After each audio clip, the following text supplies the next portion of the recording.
Bueno, así fue como empezó todo.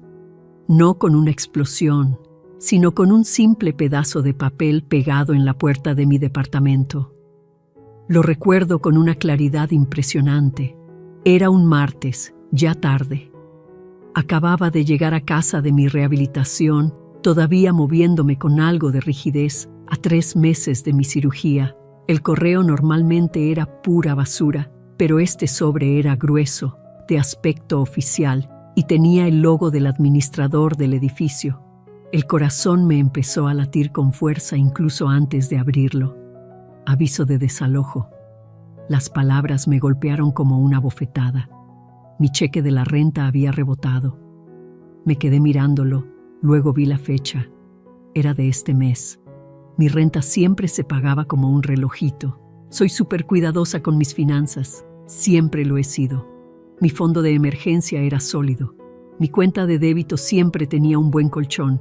Esto no tenía ningún sentido. Busqué mi celular a tientas. Mis dedos temblaban un poco mientras abría la app del banco. Los números tardaron un momento en cargar y entonces lo vi. El saldo. No es que estuviera bajo. Era un agujero negro y profundo. Mi cuenta de débito, que normalmente tenía alrededor de 240,000 pesos para la renta, los servicios y un extra, ahora mostraba unos patéticos 3,470 pesos. Y mis ahorros desaparecidos, todos. Cada uno de los 220,000 pesos que había ahorrado con tanto esfuerzo durante años. Se me cortó la respiración. 220,000 pesos simplemente se habían esfumado. Mi mente voló de inmediato a 3 meses atrás. La cirugía había sido una operación mayor, una recuperación larga. Por cierto, me llamo Sofía, tengo 29 años y hasta ese martes creía que tenía mi vida bastante bien resuelta, independiente, quizá demasiado, sobre todo en lo que respecta a mi familia.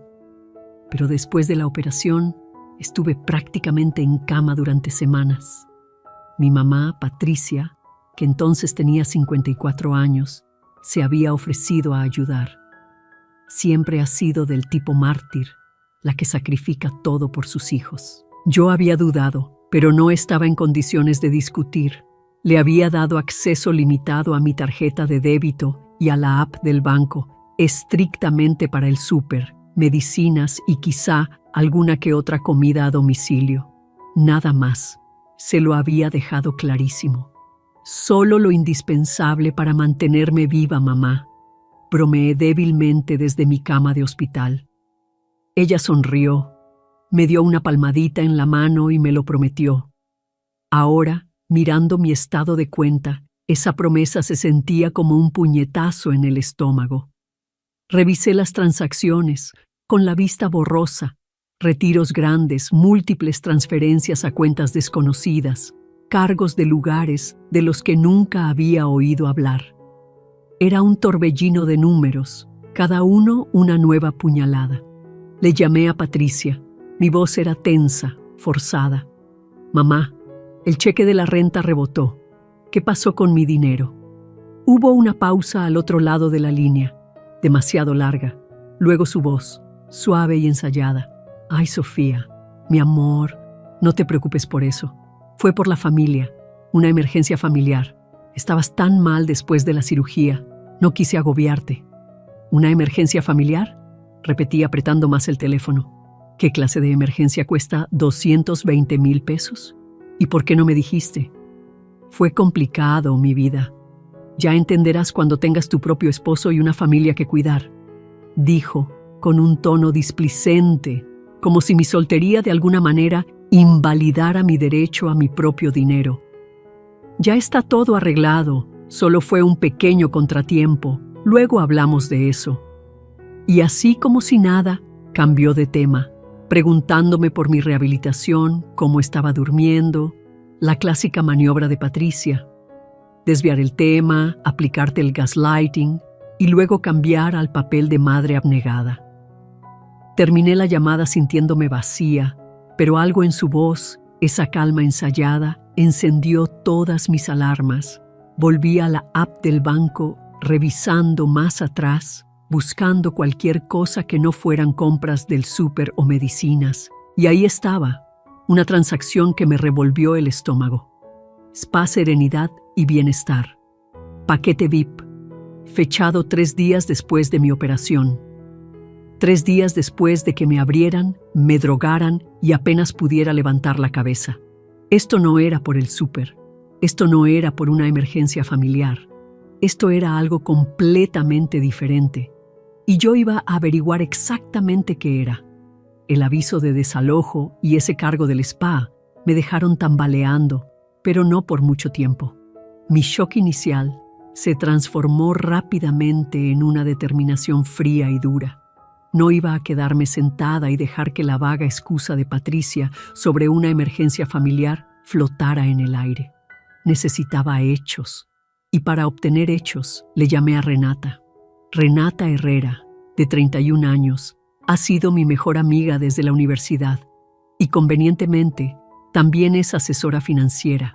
Es inteligente, directa, y me ha visto pasar por suficiente drama familiar como para saber cuándo no solo estoy desahogándome, sino que realmente necesito un plan de batalla. La llamé en el momento en que vi ese cargo del spa. ¿Te vaciaron la cuenta, Sofía?, preguntó, su voz tensa por la incredulidad después de que le conté lo básico. ¿220,000 pesos? ¿Mientras te recuperabas? Hasta el último centavo de mis ahorros y la mayor parte de mi cuenta de débito, confirmé con la voz plana. Y el administrador del edificio no está nada contento. Necesito averiguar a dónde se fue exactamente. Renata llegó a mi departamento en menos de 1 hora, armada con su laptop y una expresión seria. Nos sentamos en la mesa de mi cocina, con mis estados de cuenta extendidos como un mapa del tesoro macabro. Abrió las versiones digitales en su pantalla, cruzando referencias, subrayando.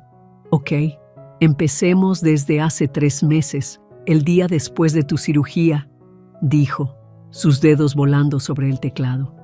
Aquí está ese cargo del Spa Serenidad que mencionaste. Paquete VIP para parejas de 9,000 pesos. Interesante.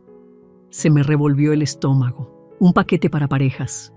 Mientras yo yacía en una cama de hospital, seguimos revisando. El patrón surgió rápidamente y no era nada bonito.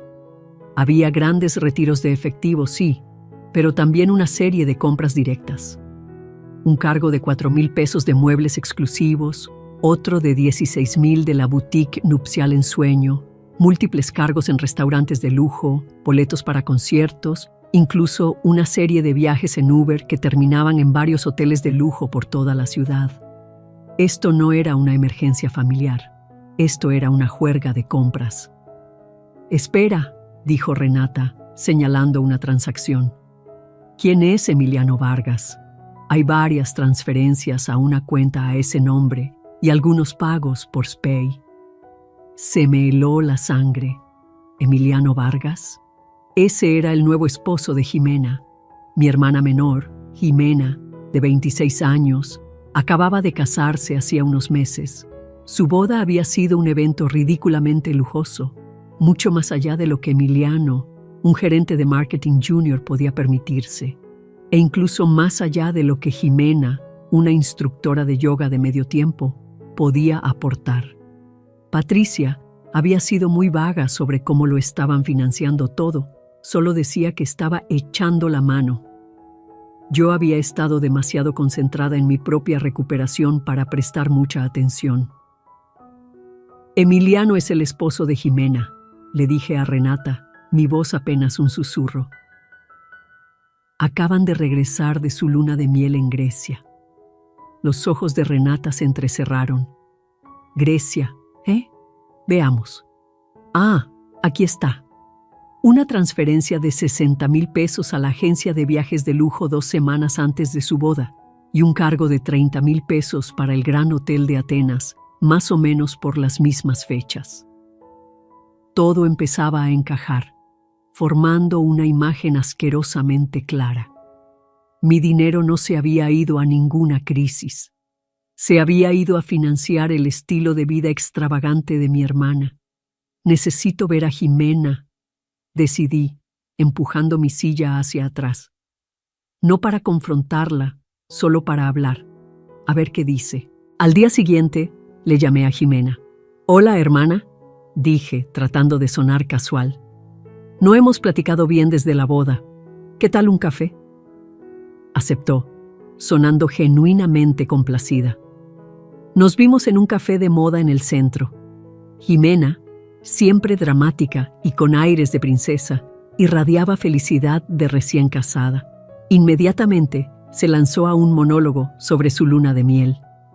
«Ay, Sophie, Grecia estuvo divino», dijo efusivamente, sorbiendo su latte. «Emiliano y yo la pasamos increíble. Hicimos un tour privado en yate por Santorini y el spa de nuestro hotel estaba fuera de este mundo. Hasta nos dieron este paquete para parejas increíble, puros masajes y faciales. Era justo lo que necesitábamos después de todo el estrés de la boda». Sacó su teléfono deslizando fotos. Aguas azules brillantes, edificios encalados y luego una selfie de ella y Emiliano envueltos en batas de felpa, luciendo completamente relajados. El fondo mostraba claramente el interior de un spa de alta gama. Mi corazón martilleaba contra mis costillas, pero mantuve mi rostro neutral. «Suena increíble», logré decir. «Debió costar una fortuna». Jimena hizo un gesto displicente con la mano. «Ay, pues ya sabes, mi mamá nos echó la mano. Dijo que era un regalo de bodas, un detallito extra para asegurarse de que tuviéramos el comienzo perfecto. Siempre es tan generosa». Generosa con mi dinero, pensé, una furia fría creciendo dentro de mí. Asentí, fingiendo interés mientras ella continuaba presumiendo su nueva máquina de espresso, que no estaba en ninguna mesa de regalos, noté, y el sofá de diseñador que acababan de comprar para su nuevo departamento. Cuando llegué a casa, volví a sacar mis estados de cuenta. Hice zoom en el cargo del Spa Serenidad y Bienestar de hacía 3 meses. Y ahí estaba, en la letra pequeña debajo de los detalles de la transacción, una línea que no había notado antes. Cliente, Sofía Hamilton. Y debajo de eso, un número de confirmación para un paquete de spa VIP para parejas. No era solo un cargo de spa al azar. Era un cargo a mi nombre para un paquete de parejas usado mientras yo estaba incapacitada. Y Jimena acababa de describir su increíble paquete de parejas en Grecia. Las piezas encajaron con una finalidad nauseabunda. Esto no era una emergencia familiar. Esto era un robo calculado disfrazado de regalo, financiado con los ahorros de mi vida, y ni siquiera se habían molestado en ocultarlo bien.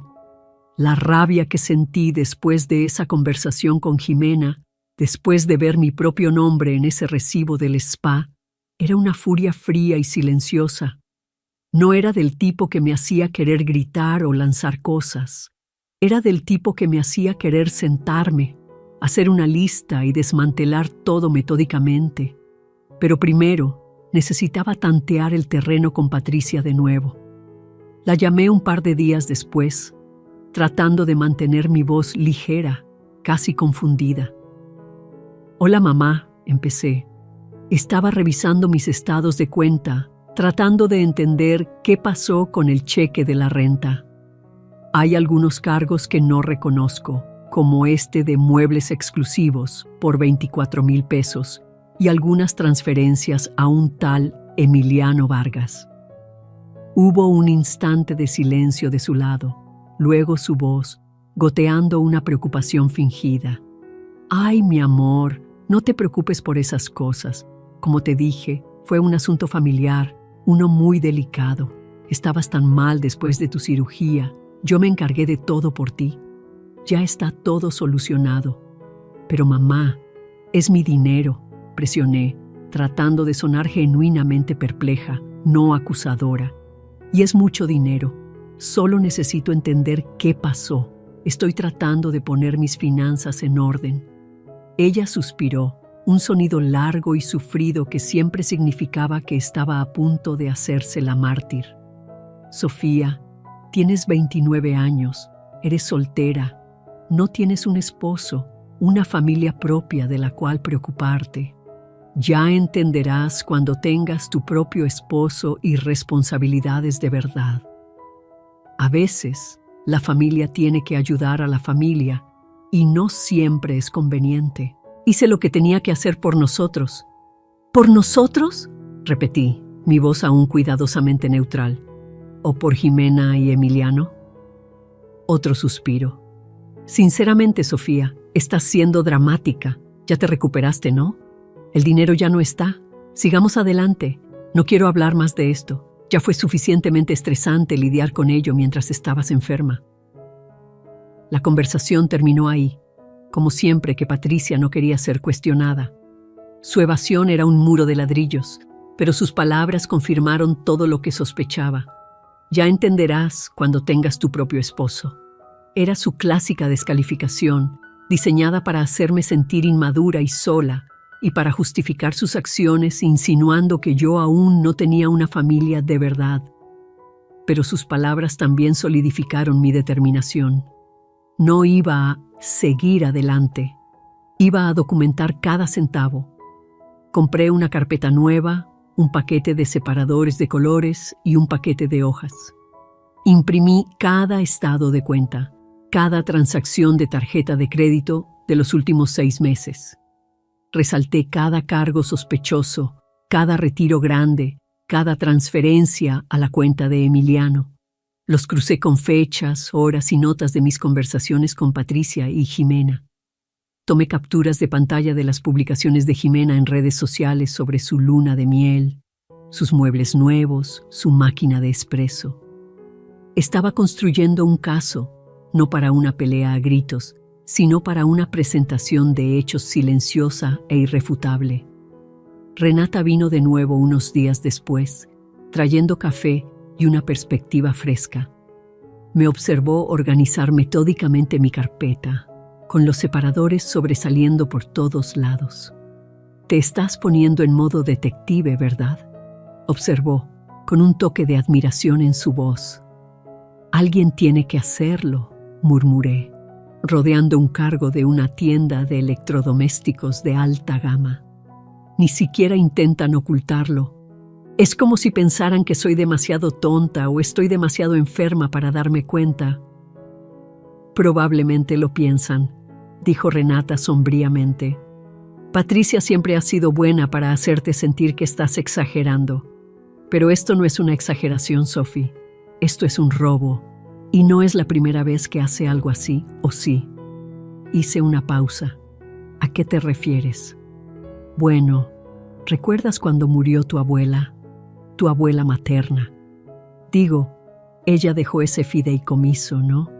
El que Patricia siempre dijo que era para la familia, pero que solo ella podía acceder.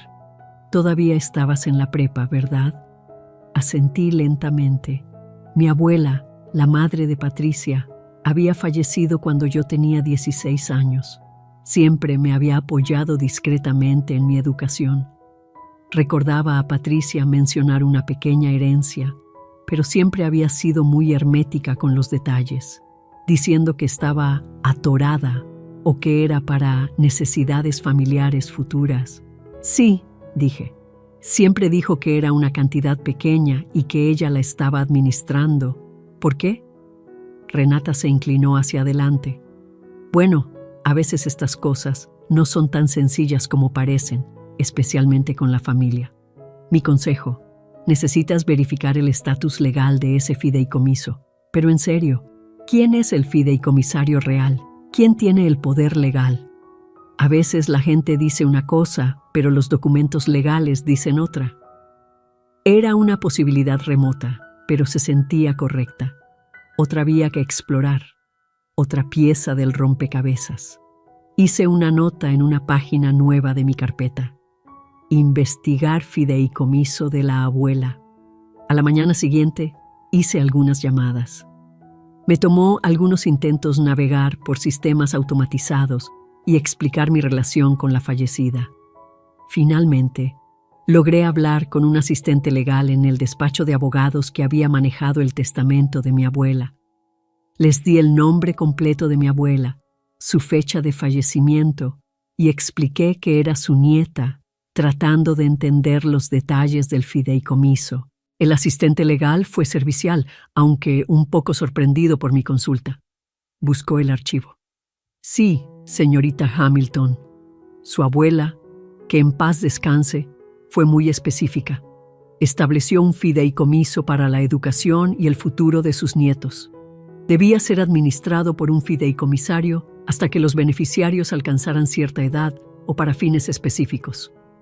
¿Y quién era el fideicomisario?, pregunté conteniendo la respiración. Inicialmente era el hermano de su abuela, Miguel Robles, dijo. Mi tío Miguel. No lo había visto en años. Él y Patricia habían tenido una pelea monumental hacía años. Algo sobre dinero, recordaba vagamente.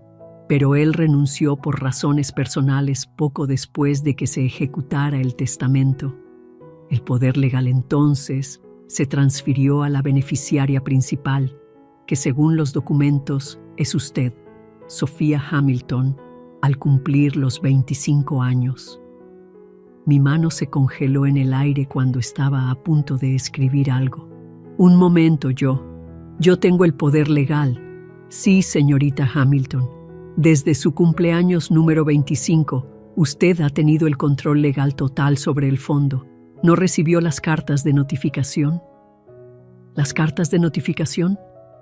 Recordé una pila de correo de aspecto oficial que había llegado alrededor de mi cumpleaños 25, todo dirigido a mí. Patricia las había interceptado. Claro. Son puras cosas legales aburridas, mi amor, había dicho, haciéndolas a un lado. Yo me encargo. El fideicomiso de mi abuela. Mi dinero, otra vez. Y Patricia me había estado diciendo durante años que ella lo estaba administrando, que era para la familia. El teléfono se sentía pesado en mi mano. Esto no se trataba solo de 220,000 pesos. Esto era un patrón profundo e insidioso de control financiero y engaño, y acababa de tropezar con el arma más grande de todas. Descubrir que yo tenía el poder legal sobre el fideicomiso de mi abuela, el que Patricia siempre había afirmado controlar, fue como encontrar una palanca oculta en una habitación cerrada. No solo explicaba el presente, arrojaba una luz escalofriante sobre el pasado. El asistente legal había mencionado a mi tío Miguel Robles como el fideicomisario inicial. Era el hermano menor de Patricia, de 40 años, y alguien a quien no había visto desde que era adolescente. Había sido efectivamente excomulgado de la familia después de una gran pelea con Patricia. Algo sobre dinero, recordaba vagamente. Ahora necesitaba hablar con él. Me costó un poco encontrar su número. Vivía a un par de estados de distancia. Se había mudado poco después de la ruptura familiar. Llamé, esperando a medias que no contestara o que me colgara, pero respondió al segundo timbrazo. Tío Miguel, soy Sofía, la hija de Patricia. Hubo una larga pausa, luego una voz cautelosa. Sofía, vaya, ha pasado mucho tiempo. ¿Todo bien? No exactamente, dije, y luego, con un tono medido, le expliqué lo de mi cuenta bancaria, los 220,000 pesos desaparecidos y mi reciente descubrimiento sobre el fideicomiso de la abuela. Mencioné el nombre del asistente legal, el fideicomiso y mi inesperado rol como titular del poder. Escuchó pacientemente sin interrumpir. Cuando terminé, hubo otro silencio, luego un suspiro cansado. Lo sabía. Sabía que tarde o temprano haría algo así. Accedió a reunirse conmigo. Venía a la ciudad por un viaje de negocios la semana siguiente y quedamos de tomar un café en un lugar tranquilo cerca de mi departamento. Cuando lo vi, parecía cansado, pero sus ojos eran agudos. Pidió un café negro, sin azúcar, tal como lo recordaba. Así que comenzó revolviendo su café.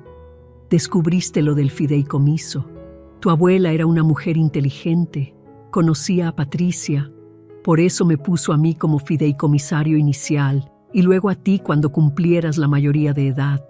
Quería que ese dinero fuera para ti, Sofía, para tu educación, tu futuro, no para los caprichos de Patricia. ¿Caprichos? Le animé a continuar con voz baja. Me miró a los ojos. Esto ya ha pasado antes, Sofía. Simplemente nunca lo supiste. Después de que tu abuela murió, había una cantidad sustancial en ese fondo. Se suponía que era tu fondo para la universidad. Patricia le puso las manos encima. Le dijo a todo el mundo que estaba atorado o que se necesitaba para emergencias familiares. Pero no era cierto. Lo usó para rescatar un negocio fallido suyo y luego para pagar la colegiatura de la prepa privada de Jimena y sus pasatiempos caros. Tú terminaste pidiendo créditos educativos, ¿no? Se me heló la sangre. Tenía razón. Había pedido créditos para la universidad, pensando que mis padres no podían permitirse ayudar mucho. Patricia siempre había dicho: estamos haciendo nuestro mejor esfuerzo, mi amor. La universidad es cara. La traición era más profunda de lo que había imaginado. No se trataba solo de 220,000 pesos. Era mi pasado también. Traté de detenerla en ese entonces, continuó Miguel, con voz pesada. De eso se trató nuestra gran pelea. Le dije que lo que estaba haciendo estaba mal, que era un robo. Ella le dio la vuelta a la historia. Por supuesto, le dijo a tu padre que yo estaba tratando de robarle a la familia, que estaba celoso. Es una maestra de la manipulación. Paraliza financieramente a cualquiera que cuestione su autoridad, a cualquiera que se interponga en su camino. Los hace ver como los villanos. ¿Y papá?, pregunté. Mi voz apenas un susurro. ¿Él sabía? Miguel desvió la mirada hacia la ventana. Enrique, tu padre, él sabía lo suficiente. Vio lo que ella estaba haciendo, pero nunca se le enfrentó. Simplemente se enterró en el trabajo, fingió no ver. Le resultó más fácil ser pasivo que confrontar a Patricia. Ha sido su cómplice, Sofía, siempre lo ha sido. La imagen de mi padre, Enrique, de 60 años, siempre callado, siempre retirándose a su estudio o a su trabajo, de repente cobró un sentido perfecto y doloroso. No solo era distante, era cómplice por inacción. «¿Entonces qué hago ahora?», pregunté con la voz plana. «Congela esa cuenta, Sofía, inmediatamente, y consigue un abogado.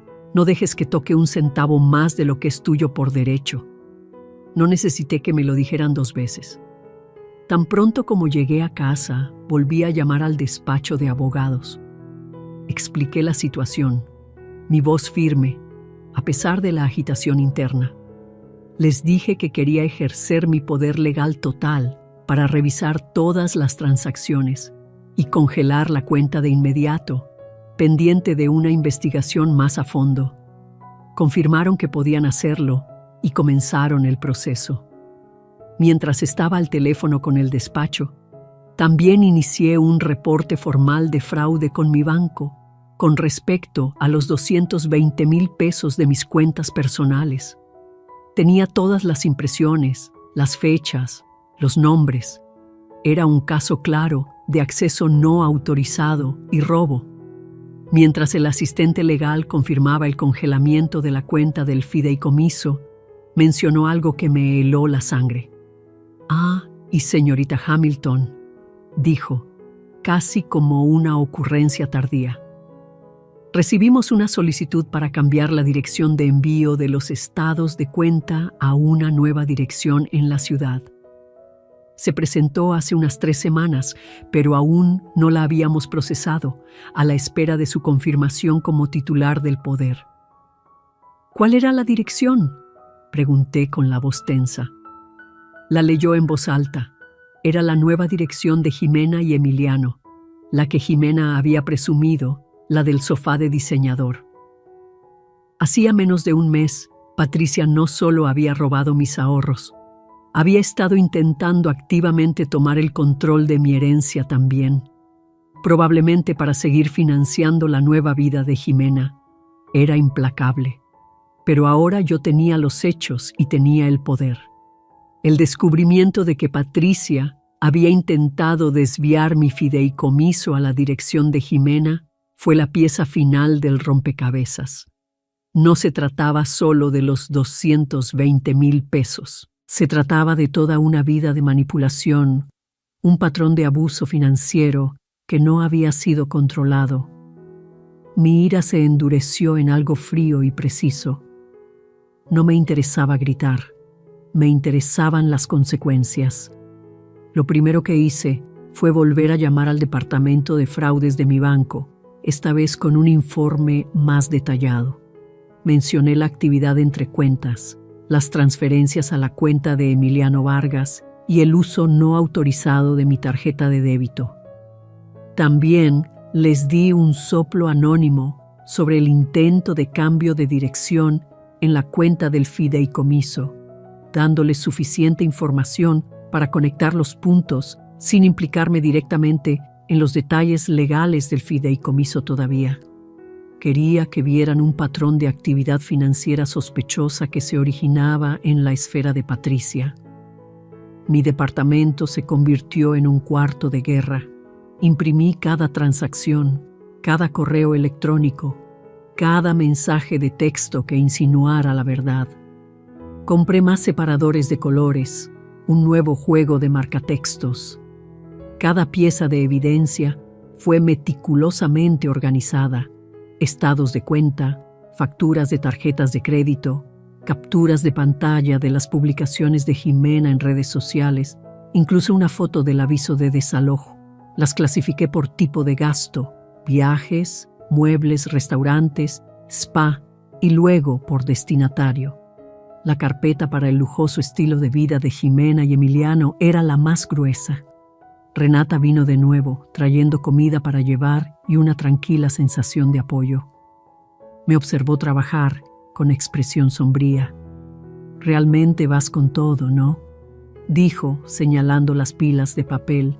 Me dejaron con 3,470 pesos en mi cuenta mientras me recuperaba de una cirugía mayor, Renata. Dije, con la voz plana. Intentaron robar mi herencia. Esto ya no se trata solo de dinero. Se trata de demostrar que las acciones tienen consecuencias, incluso para la familia.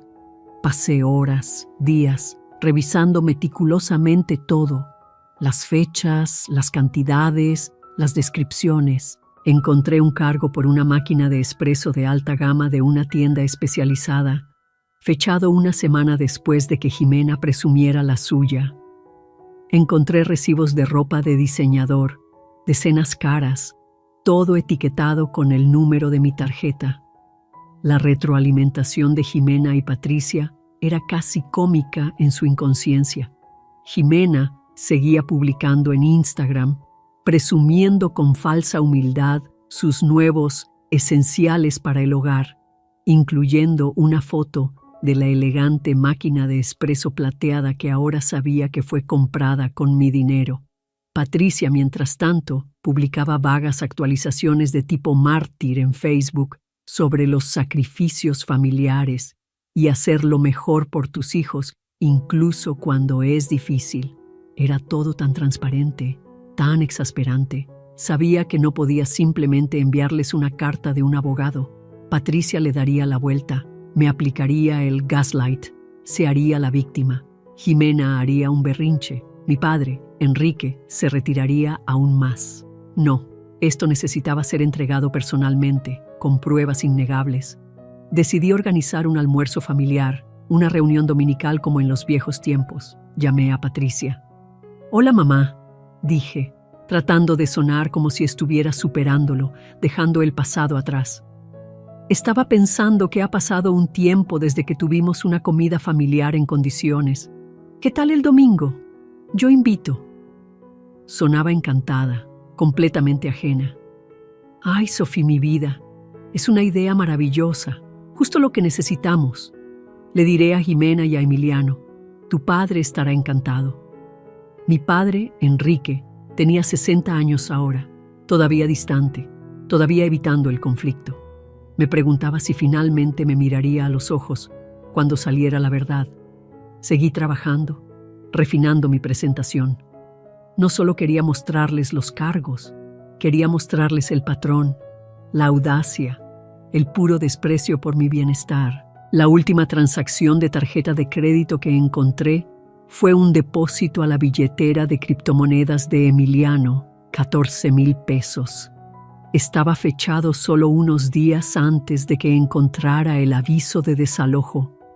Se me cayó el estómago al ver la línea de concepto escrita en lo que debió ser la letra de Patricia. Gracias de parte de S. Gracias de parte de S, como en Sofía. Mi nombre, usado para cubrir sus huellas, para hacer parecer que yo estaba financiando voluntariamente sus vidas. Fue el insulto final, la última pieza de prueba de que esto no fue solo un error o una emergencia familiar. Fue un acto deliberado y calculado de robo, envuelto en una red de mentiras, y era hora de que enfrentaran las consecuencias. El domingo llegó, brillante y engañosamente alegre. Había elegido un restaurante agradable y tranquilo, de esos con manteles de lino y conversaciones en voz baja. Yo invito. Como le había dicho a Patricia, a ella le había encantado eso. Cuando entré, ya estaban allí, sentados en una mesa redonda. Patricia, de 54 años, lucía radiante con un vestido nuevo, probablemente comprado con parte de mi dinero. Enrique, de 60, mi padre, estaba sentado a su lado, ya con un aire un poco aburrido, perdido en sus propios pensamientos. Frente a ellos estaban Jimena, de 26, y Emiliano, de 30. Jimena estaba animada, riendo a carcajadas por algo que Emiliano había dicho, su mano descansando casualmente en el brazo de él. Parecían en todo la pareja de oro, disfrutando de su brillo de recién casados. Me saludaron calurosamente, casi demasiado calurosamente.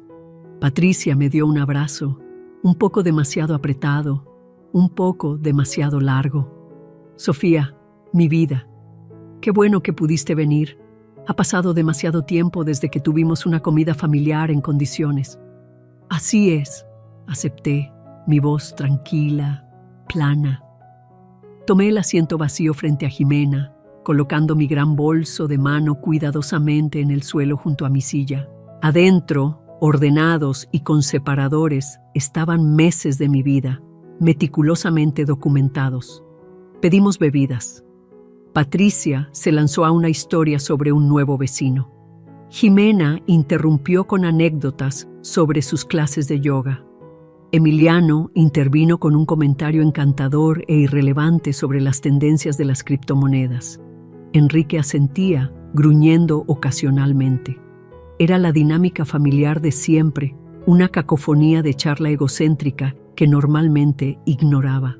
Hoy dejé que me inundara. Una extraña calma se apoderó de mis nervios. Cuando el mesero trajo nuestros aperitivos, respiré hondo. Era el momento. Entonces, comencé, mi voz cortando la historia de Jimena sobre una alumna difícil. Todos me miraron, sorprendidos por mi repentina interrupción. Quería hablar de algo importante. La sonrisa de Patricia vaciló ligeramente. «Ay, Sofía, no puede esperar. La estamos pasando tan bien». «No, mamá, no puede». Mi mirada recorrió sus rostros, deteniéndose brevemente en cada uno. Jimena todavía sonreía, pero con un destello de molestia en sus ojos. Emiliano levantando una ceja, sintiendo un cambio. Enrique, finalmente levantando la vista de su plato, una leve arruga formándose entre sus cejas. Patricia, su boca apretándose, sus ojos entrecerrándose. Metí la mano en mi bolso. El crujido del papel fue el único sonido en el repentino silencio. Saqué la primera carpeta, una gruesa, ordenadamente etiquetada, luego otra y otra. Las puse sobre la mesa, deslizándolas hacia cada persona. Esto es para ustedes, dije, mi voz uniforme, desprovista de emoción. Considérenlo un regalo de bodas tardío, Jimena, y un regalo de inauguración de casa, Emiliano. Jimena tomó la carpeta más cercana a ella, frunciendo el ceño. ¿Qué es esto, Sofía? Ábrela, le ordené. Lenta, vacilantemente lo hicieron. Las manos de Patricia temblaban ligeramente mientras abría la suya. Enrique solo miraba la portada de la suya, que decía: Transacciones no autorizadas, Sofía Hamilton. Aquí adentro, continué, mi voz clara y firme, encontrarán un recuento detallado de cómo mis 220,000 pesos de ahorros de toda la vida desaparecieron de mi cuenta bancaria en los últimos 3 meses, mientras me recuperaba de una cirugía mayor. Hice una pausa, dejando que eso se asimilara. Encontrarán el recibo del paquete de Spa VIP para parejas en el Spa Serenidad, fechado 3 días después de mi operación, usado por ustedes, Jimena y Emiliano, para su relajación preluna de miel. Verán los cargos de muebles exclusivos por su nuevo sofá, Emiliano, la boutique nupcial ensueño, Jimena, los boletos para conciertos, las cenas en restaurantes de lujo, los viajes en Uber a esos hoteles. Observé sus rostros. Los ojos de Jimena se abrieron como platos, luego se desviaron hacia Emiliano, que se había puesto pálido. La encantadora fachada de Emiliano se resquebrajó, reemplazada por una mirada de incredulidad atónita y horror creciente. Enrique levantó lentamente la cabeza, su mirada fija en los papeles, su rostro una máscara de vergüenza.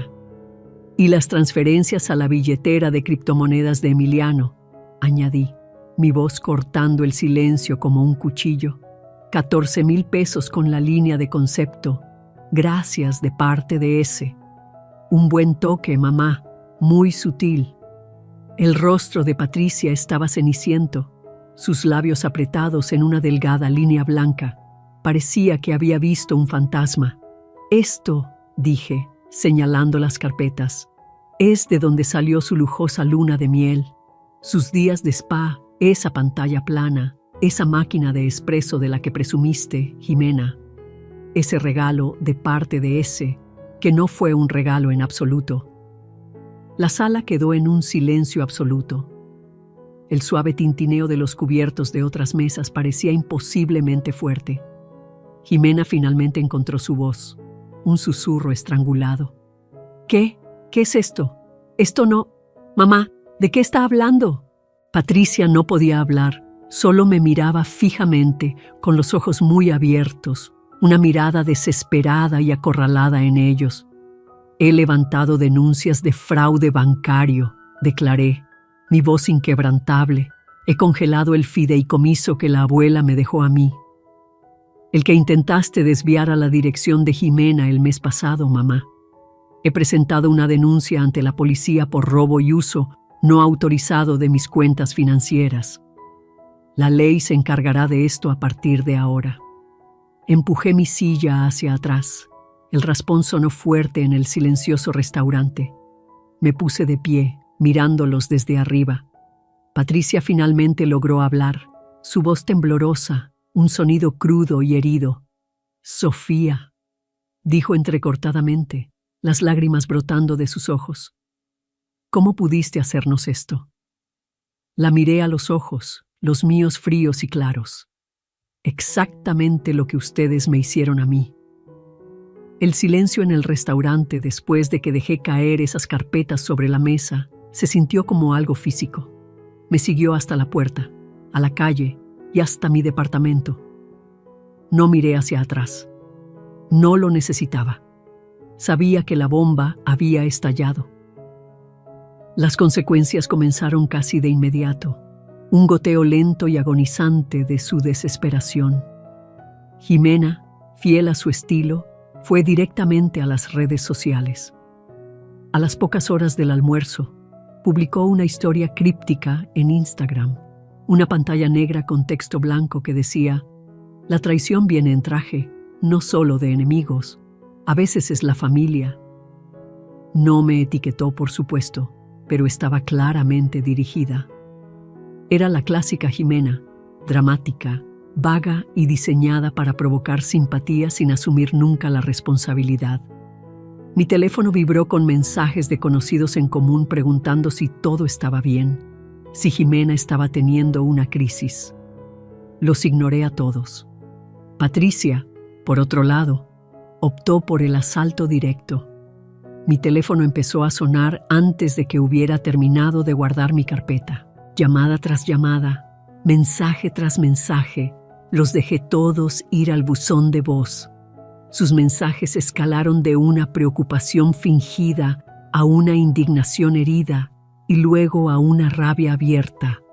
Sofía, ¿cómo pudiste hacerle esto a tu propia madre? Estábamos tratando de ayudarte. Esto es un malentendido, mi amor. Estás exagerando. Siempre lo haces. Estás destruyendo a esta familia. ¿Sabes lo que has hecho? Llámame, Sofía. Necesitamos hablar de esto. No seas tan dramática. Era la misma cantaleta de siempre, el gaslighting, la victimización, pero esta vez no me afectó. No sentí nada más que un frío desapego. Había pasado meses documentando meticulosamente sus mentiras. Sus palabras eran solo ruido. Mi padre, Enrique, generalmente el maestro de la evasión, me envió un único y breve correo electrónico 2 días después. Decía: Sofía, lo siento mucho. Debería haber hecho más. Por favor, ¿podemos hablar? Fue la disculpa más directa que jamás había recibido de él, pero era demasiado poco, demasiado tarde. Años de complicidad pasiva, años de esconder la cabeza en la arena mientras Patricia arrollaba a todos, especialmente a mí. No respondí. ¿De qué había que hablar? El daño estaba hecho y él se había quedado de brazos cruzados viéndolo suceder. Emiliano, sorprendentemente, intentó una táctica diferente. Me envió un mensaje en LinkedIn de todos los lugares posibles. Sofía, lamento mucho todo esto. Jimena puede ser muy intensa. Tomó muchas decisiones sin consultarme. Realmente no tenía idea de dónde venía el dinero. ¿Podemos hablar? Quiero arreglar esto. Casi me río. La encantadora fachada pública desmoronándose bajo presión, culpando a Jimena. Por supuesto, él se había beneficiado de cada peso robado, desde la luna de miel hasta el depósito de criptomonedas. Lo bloqueé sin responder. Renata me llamaba varias veces al día para ver cómo estaba. ¿Cómo lo estás llevando?, preguntaba. Bien, decía yo. Simplemente tranquila. Es raro, Renata. Pensé que sentiría enojo o tristeza, pero solo me siento vacía y decidida. Eso es bueno, respondía ella. Mantén esa distancia. No dejes que te vuelvan a enredar. Intentarán todos los trucos del libro para manipularte y que retires todo. Y lo hicieron. Las llamadas, los mensajes, las publicaciones pasivo-agresivas en redes sociales. Pero me mantuve firme. Mi enfoque estaba en el proceso legal. Una semana después del almuerzo del domingo, comenzaron a llegar las primeras comunicaciones oficiales. Recibí una carta del Departamento de Fraudes de mi banco confirmando que estaban investigando las transacciones no autorizadas y que habían congelado las cuentas involucradas. Solicitaron una entrevista para revisar mi informe detallado. La programé de inmediato. Luego vino la noticia más grande. Mi tío Miguel me llamó. Sofía, dijo, su voz sombría. Mi abogado acaba de enterarse por ahí. Patricia está siendo auditada. Una auditoría fiscal completa. Al parecer, el reporte de fraude bancario que presentaste activó algunas alarmas y están investigando varias transferencias grandes sin explicación y retiros de efectivo del último año. Una auditoría completa. Eso era más de lo que había esperado. Significaba que las autoridades no solo estaban mirando mis 220,000 pesos, sino todo el historial financiero de Patricia. La red de mentiras estaba empezando a desmoronarse para siempre. Sin embargo, el giro más grande llegó por correo unos días después. Una carta nítida y de aspecto oficial de una importante compañía de tarjetas de crédito. Estaba dirigida a mí. La abrí, confundida. Era una carta de rechazo para una solicitud de una nueva tarjeta de crédito. Mi corazón martilleó. Yo no había solicitado ninguna tarjeta de crédito nueva. Escaneé los detalles. La solicitud se había presentado en línea, usando mi nombre, mi fecha de nacimiento y mi CURP, la dirección de envío proporcionada para la nueva tarjeta, el nuevo departamento de Jimena y Emiliano, la misma dirección a la que Patricia había intentado desviar los estados de cuenta de mi herencia. La razón del rechazo era clara: crédito congelado por alerta de fraude reciente. Mi propia vigilancia, mis propias acciones, me habían protegido inadvertidamente de otro intento de abuso financiero. Jimena, desesperada por fondos, había intentado abrir una tarjeta de crédito a mi nombre, probablemente con el conocimiento o el aliento de Patricia, pero mi crédito estaba congelado gracias al reporte de fraude que yo había presentado. Estaban verdaderamente desesperados y seguían intentando usarme, pero su pozo se había secado. La carta sobre Jimena intentando abrir una tarjeta de crédito a mi nombre y siendo rechazada porque mi crédito estaba congelado fue el acto final y patético de su desesperación. No me hizo enojar, simplemente solidificó mi determinación. No eran solo ladrones, eran implacables, creídos y totalmente incapaces de asumir la responsabilidad. Unos días después apareció un mensaje de grupo en mi teléfono. Era de Patricia, pero Jimena y Enrique también estaban incluidos. Emiliano estaba notablemente ausente. El mensaje decía: «Sofía, lo sentimos mucho. De verdad que sí. Esto ha sido un terrible malentendido. Sabemos que cometimos errores. Te devolveremos cada peso. Lo prometemos. Solo por favor, descongela la cuenta del fideicomiso. Necesitamos acceso. Somos una familia. Podemos arreglar esto». Era una súplica conjunta, un esfuerzo coordinado. El «lo sentimos» sonaba hueco, una táctica para conseguir lo que querían.